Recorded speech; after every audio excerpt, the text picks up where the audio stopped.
কালের মতো আমাদের দর্শন হয়ে গেল। এখন আমরা ঢুকে যাচ্ছি এবার স্টেশনে। এটা এগুলো ছিল না, এগুলো পরে বানানো।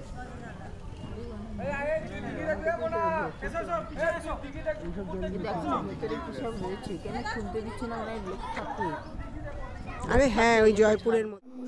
নমস্কার, বয়ানবগে চলে সবাই কেমন আছেন? নমস্কার, আমি বনানী বয়ান ব্লগে চলে এসেছি। আপনারা সবাই কেমন আছেন? এইমাত্র আপনি রায়ানের গলার আওয়াজ পেলেন। আমরা এখন যাচ্ছি মায়াপুর। প্রথমে কৃষ্ণনগর স্প্ল্যানেড থেকে কৃষ্ণনগরের বাস ধরে ওখান থেকেই মায়াপুর যাব, ডিরেক্ট বাস। আমরা এখন কোথায় যাচ্ছি?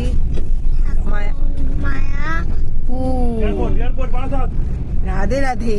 রুদি রুদি টাকা হয়তো তোমরা এই যে অনেক মোবাইল দেখেছো।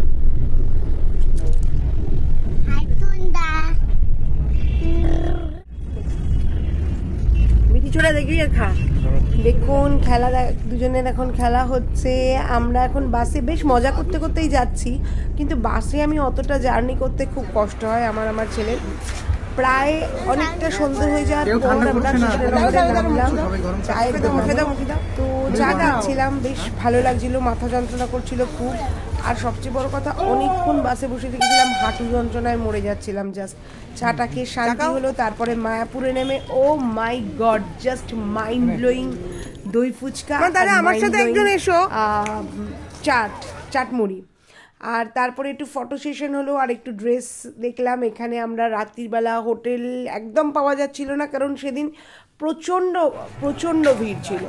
তারপরে আমরা ভোর 3:50 উঠলাম, আমি, আমার রায়ানবাবু আর আমার মাম্মাম। উঠে আমরা গেলাম মায়াপুর মন্দিরে। গিয়ে আমরা কীর্তন শুনলাম। প্রথমে একটু তিলক কেটে নিলাম, রাধে রাধে। তিলক কেটে তারপরে আমরা কীর্তন শুনে ওখান থেকে আমরা দর্শন করে অনেকটা জায়গা ঘুরলাম। গুরুদেবের আশ্রমে গেলাম, ঘুরে রাধা গোবিন্দকে দর্শন করে আমরা বেরিয়ে পড়লাম সকালবেলা আবার ঘরে। তারপর আবার 7:30 নাগাদ বেরিয়ে চা খেলাম। একটুখানি রাধে কীর্তন না করলে হয়? শ্রীকৃষ্ণের ওখানে যাব। আছে গৌর নিতাই নদিয়াতে, কৃষ্ণ আছে মথুরাতে, কালী ঘাটে আছে কাল, ঢাকেশ্বরী ঢাকায়, আইগো তোরা দেখবি যদি